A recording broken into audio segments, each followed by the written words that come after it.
Presidente, nós estamos diante do maior escândalo de corrupção da história, que deixa no chinelo Mensalão, Petrolão, todos os escândalos de corrupção que já foram cometidos pelo PT, pelo Partido dos Trabalhadores, por Lula.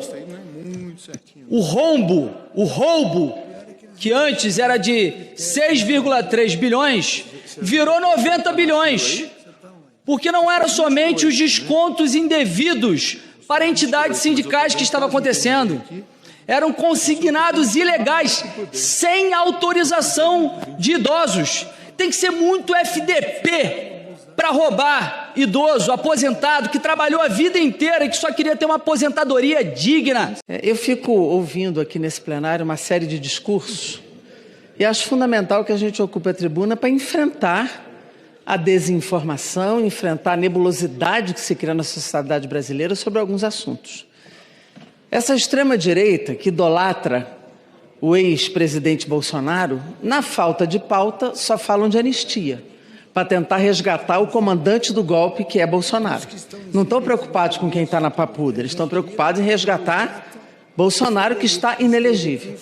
E agora, no que eles consideram uma brecha, estão agora se agarrando no assunto do INSS como se fossem defensores dos aposentados e pensionistas. A primeira pergunta que eu faço é: quem fez a reforma da Previdência? Que governo mandou para cá a reforma da Previdência, arrebentando com o regime geral de Previdência e quase tornando inalcançável a aposentadoria dos trabalhadores que ganham menos nesse país? Foi o governo Bolsonaro. Eles nunca tiveram nenhum compromisso com aposentados e pensionistas. E é bom dizer que esse esquema de fraude, ele começou sim no governo Bolsonaro, lugar onde nunca houve qualquer fiscalização.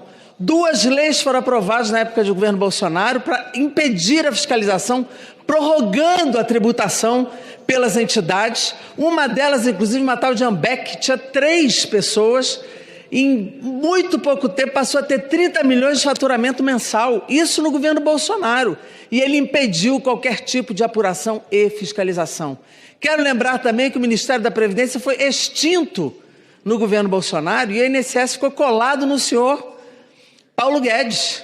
Era embaixo do Ministério de Paulo Guedes, embaixo dele, onde o INSS funcionava. Nunca houve qualquer apuração. Agora o que nós estamos fazendo no governo Lula é exatamente apurando. Essa investigação não começou ontem, isso explodiu porque a Controladoria Geral e a Polícia Federal já investigam essa denúncia há bastante tempo. E isso explode agora pelas mãos do nosso governo, onde essa quadrilha dos porões do INSS são interrompidas. Então é bom que a sociedade saiba quem está apurando, quem está paralisando a fraude e quem está enfrentando as quadrilhas que tiram dinheiro indevido dos aposentados e pensionistas, a quem eu quero expressar minha total solidariedade. O governo não só vai apurar, como vai investigar, como vai ajudar a punir, como também vai ressarcir os aposentados e pensionistas que foram tungados por essa quadrilha que começou e se aprofundou, e se aprimorou e se expandiu no governo Bolsonaro. E dizer o seguinte: ninguém aqui tem medo de CPI, mas ninguém vai fazer uma investigação melhor do que o que está sendo feito pela Polícia Federal, nesse momento, pelo Ministério Público e pela Controladoria. E eu alerto aqui, vocês forçaram a CPI do 8 de janeiro, nós vimos o relatório que deu. Nós vimos que o relatório apontou exatamente a responsabilidade de Bolsonaro sobre o golpe, além de 8 generais, pessoas de altas patentes, que agora viraram réus dentro do Supremo Tribunal Federal. Se colocar a CPI ou a CPMI, não vai dar outra. Quem vai de novo ter que responder por esse crime é o senhor Bolsonaro, a sua trupe. Não sei se Paulo Guedes está envolvido ou não posso afirmar, mas o INSS estava sob o seu comando no momento que essa fraude se iniciou, se expandiu e multiplicou. Então vamos ser sinceros aqui com a sociedade brasileira. Quem está apurando é o governo Lula. Quem desbaratou a quadrilha foi o governo Lula. E é aqui que nós vamos salvar o INSS da fraude começada no governo Bolsonaro. Presidente, veja só, o nosso querido presidente Lula, há 2 anos, 4 meses, 6 dias e 14 horas, precisamente, se dedica a reconstruir um Brasil que o Bolsonaro quase destrói por completo. Não há uma política pública neste país que não tenha sido atacada por aqueles 4 anos tão ruins para o Brasil, ali do desgoverno de Bolsonaro. Uma das ações de saneamento que o governo do presidente Lula faz agora é aquilo que tem feito com que haja aqui uma série de discursos distanciados da verdade. Eu me refiro ao INSS, um processo de fraudes iniciado e acobertado lá no governo do Bolsonaro, que instalou mecanismos absurdos de desvio de recursos e que agora está sendo devidamente combatido, resolvido, saneado, para que haja inclusive punição e ressarcimento aos aposentados e pensionistas do Brasil.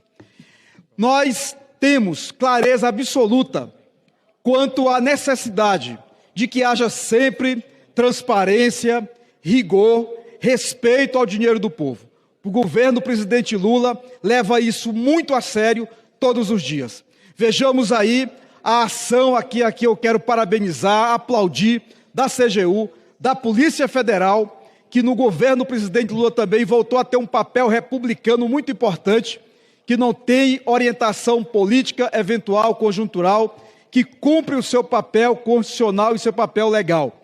E nós temos hoje, o governo do presidente Lula, uma ação clara, muito enérgica, no sentido de fazer com que não haja quaisquer práticas como essas que foram, felizmente agora, detectadas e estão sendo apuradas para serem punidas e para que as pessoas sejam ressarcidas. Portanto, mais um mal feito do governo do Bolsonaro que o presidente Lula está agora corrigindo.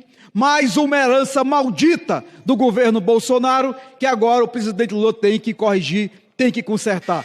Esta é a verdade. No debate sobre o INSS, há aqui um desfile daquilo que é a matéria-prima, que é o combustível do bolsonarismo, que é a mentira. É uma mentira atrás da outra para tentar enganar o povo brasileiro. O povo brasileiro que nos assiste agora, que sabe da lealdade do presidente Lula aos aposentados, a todos aqueles que precisam da ação do Estado brasileiro. E para concluir, presidente, eu falo aqui como um parlamentar que em muitos momentos ocupou aqui esta tribuna para naquele instante em que se fez aqui a reforma da Previdência, nós estávamos aqui dizendo que aquela reforma não era, naquele momento, daquela forma necessária ao Brasil. Uma reforma que castigou muito também naquele momento os aposentados. E há também aqui um desfile de hipocrisia. Muita gente que estava ali atacando o aposentado quer se fazer agora defensor de aposentado. Quem defende aposentado é o governo do presidente Lula. Eu venho na tribuna no dia de hoje falar sobre o PROAGRO, que é o programa do governo federal de apoio à agricultura familiar, que assegura principalmente a produção dos pequenos agricultores. E nós percebemos que no tempo do governo Bolsonaro foi terminando as políticas voltadas à agricultura familiar. Terminou com o PRONAF, que era um programa de financiamento de apoio à agricultura. O PROAGRO, o ano passado, o presidente do Banco Central terminou com ele, aumentando a contribuição que os agricultores têm que fazer, botando critério que é inviável para uma família que mora em cima, na mesma escritura, 2 ou 3 famílias, é inviável. Então, por isso que nós estamos trabalhando para que volta o antigo PROAGRO, que dê segurança ao nosso agricultor que produz principalmente a produção familiar, seja a pequena produção, seja a produção de alimentação e assim por diante. Então, estamos debatendo com o governo e é importante que se volte o programa como era da sua origem e também que tenha fiscalização. A fiscalização é importante para botar seriedade nesse programa. E venho aqui também falar de outro tema, que dia 1º de maio, o nosso presidente da República falou ao povo brasileiro e que nós defendemos aqui na Câmara e que apoiamos a PEC, tanto da deputada